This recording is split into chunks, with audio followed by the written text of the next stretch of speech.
إن الحمد لله نحمده ونستعينه ونستغفره ونعوذ بالله من شرور أنفسنا وسيئات أعمالنا من يهد الله فلا مضل له ومن يضلل فلا هادي له أشهد أن لا إله إلا الله وحده لا شريك له وأشهد أن محمدا عبده ورسوله اللهم صل على محمد وعلى آل محمد كما صليت على إبراهيم وعلى آل إبراهيم إنك حميد مجيد اللهم بارك على محمد وعلى آل محمد كما باركت على إبراهيم وعلى آل إبراهيم إنك حميد مجيد. معاشر المسلمين رحمكم الله، أوصي نفسي وإياكم بتقوى الله والطاعة. إن الله مع الذين اتقوا والذين هم محسنون. يا أيها الذين آمنوا اتقوا الله حق تقاته ولا تموتن إلا وأنتم مسلمون. جماعة kaum muslimin yang dirahmati Allah Subhanahu wa taala. Marilah kita mengingat satu kata-kata yang menggetarkan jiwa dari pedang Allah, Khalid bin Walid, yang wafat pada bulan Ramadan tanggal 18 di tahun 21 Hijriah. Khalid bin Walid adalah salah seorang sahabat yang terkemuka. Dia berkata tentang dirinya, aku telah mengikuti kurang lebih 100 peperangan di dalam Islam. Saat di perang Mu'tah, dia kehilangan 9 pedang patah karena membunuh musuh. Fama baqiya, tidak ada yang tinggal illa safihatan yamaniyah, kecuali satu pedang dari Yaman. Bayangkan pedang yang dipegang oleh sekelas kesatria Khalid bin Walid bukan pedang biasa. Kalau dia sampai patah 9 pedang di tangan Khalid bin Walid, berapa jumlah musuh Allah yang dibunuh olehnya pada hari itu? Saudaraku, itu satu peperangan. Bayangkan 100 peperangan yang dihadiri oleh Khalid bin Walid. Dia adalah seorang tentara yang selalu berada di depan. Pada hari kematiannya itu dia berkata, dia meminta maaf kepada Al-Quran. Laqad syaghalani ankal jihad.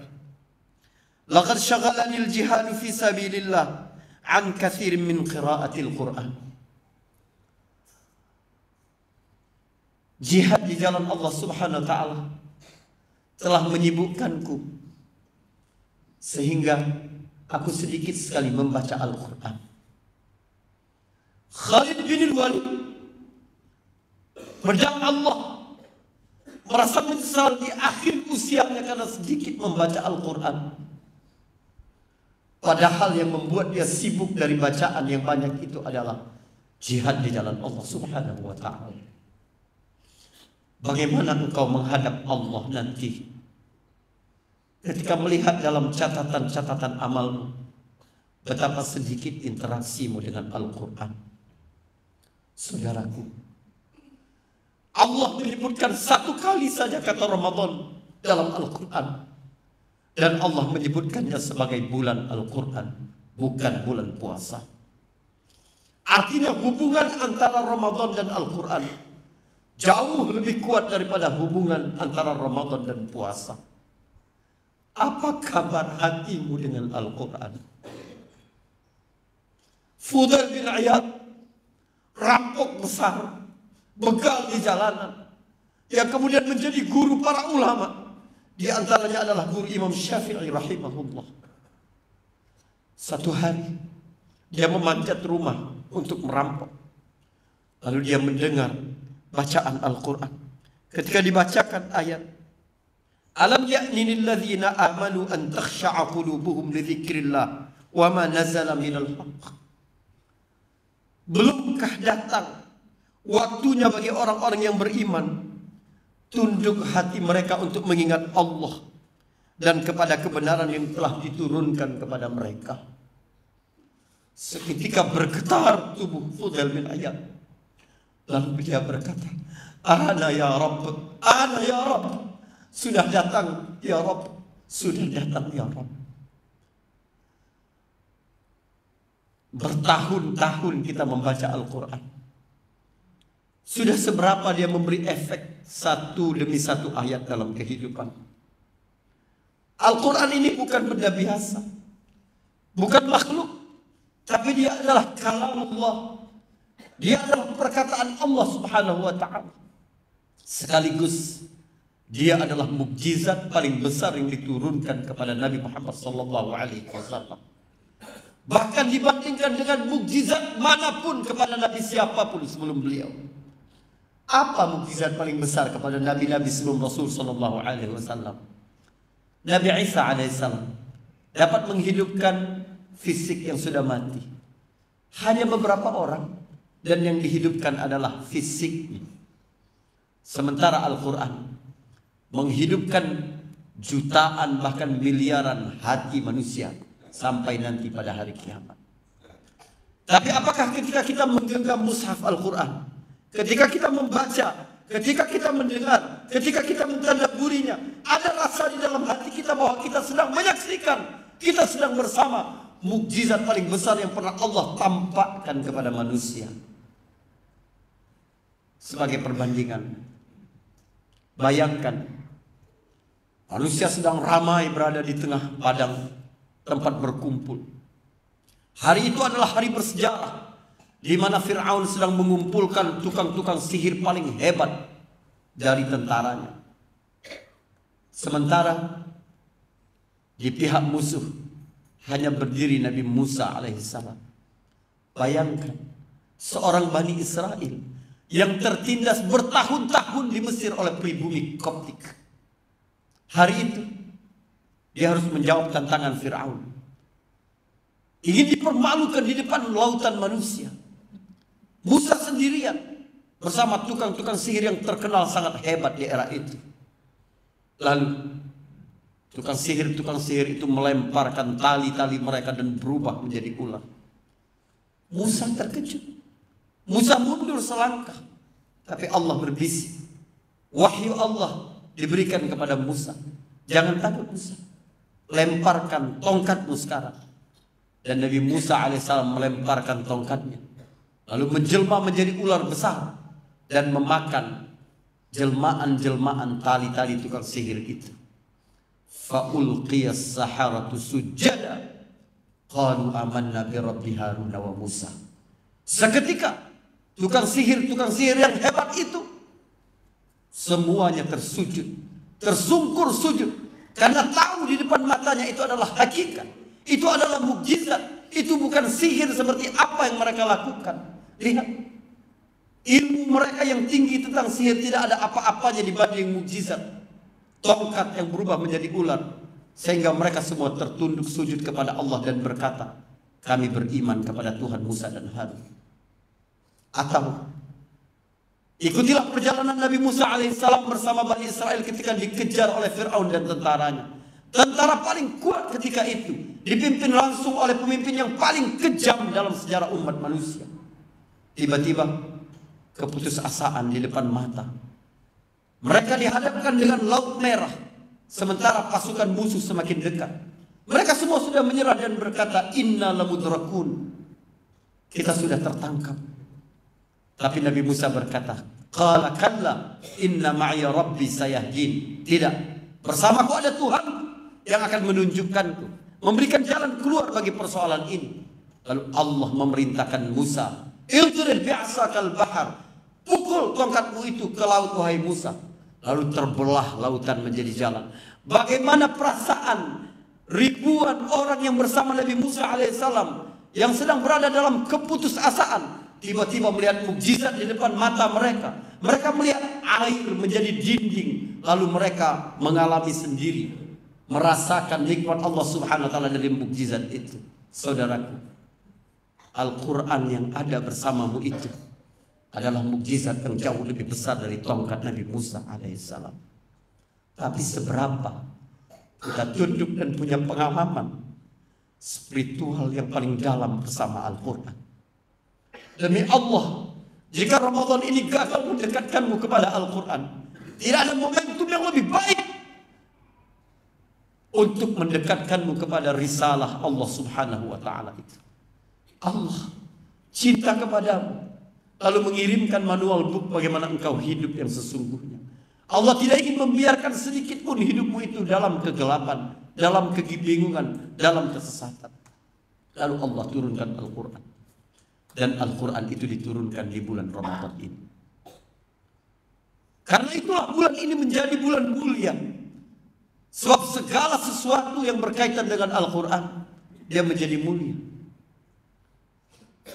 Allah menurunkan Al-Quran kepada Nabi Muhammad, maka dia menjadi Nabi yang paling mulia. Yang menurunkannya adalah Jibril alaihissalam, maka dia menjadi malaikat yang paling mulia. Diturunkan pada malam Lailatul Qadar, maka malam itu menjadi malam paling mulia. Di bulan Ramadan, maka bulan itu menjadi bulan mulia. Maka Nabimu berkata, khairukum man ta'allama al-Quran wa 'allama. Yang paling baik di antara kamu adalah yang belajar Al-Quran dan mengajarkan. Kita punya waktu, sanggup membayar mahal untuk belajar, mengikuti training, kursus berkaitan dengan ilmu-ilmu keduniaan, berkaitan dengan pekerjaan-pekerjaan dan teknis-teknis kita. Tapi berapa waktu yang kita sisihkan untuk mempelajari kitab Allah Subhanahu wa taala? Kaum muslimin berbahagia. Pulang Jumat ini di rumah, buka Al-Quran, random halaman berapa saja, Anda baca satu halaman saja.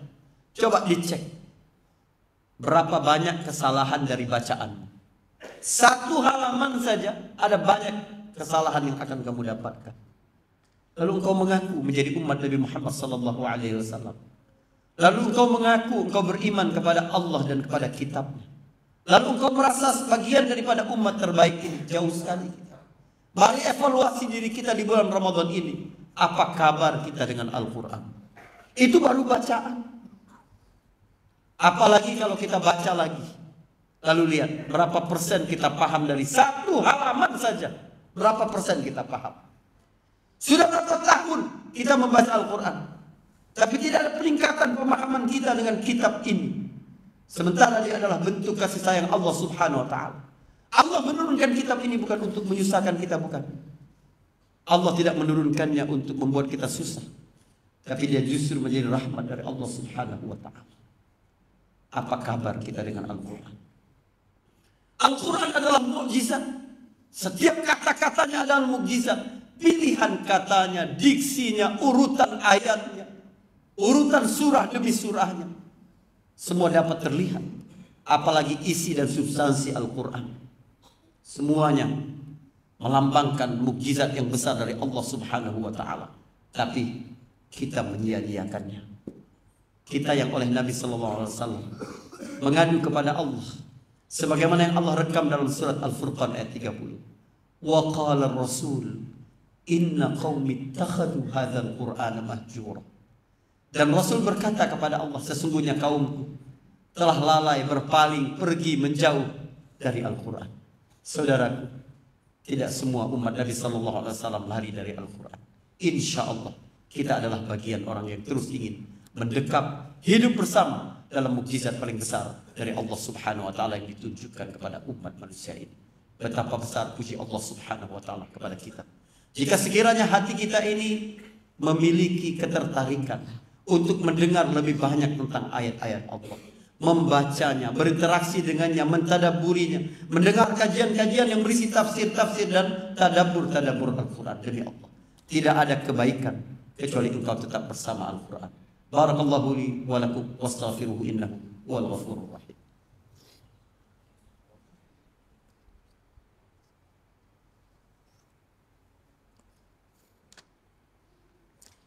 Alhamdulillahilladzi arsala rasulahu bil huda wa dinil haqq liyudhhirahu 'ala ad-din kullihi wa kafa billahi shahida. Asyhadu an la ilaha illallah wahdahu la syarika lah wa asyhadu anna Muhammadan 'abduhu wa rasuluh. Allahumma salli wa sallim wa barik 'ala an-nabiyil karim wa 'ala alihi wa ashabihi ajma'in wa man tabi'ahum bi ihsanin ila yaumiddin.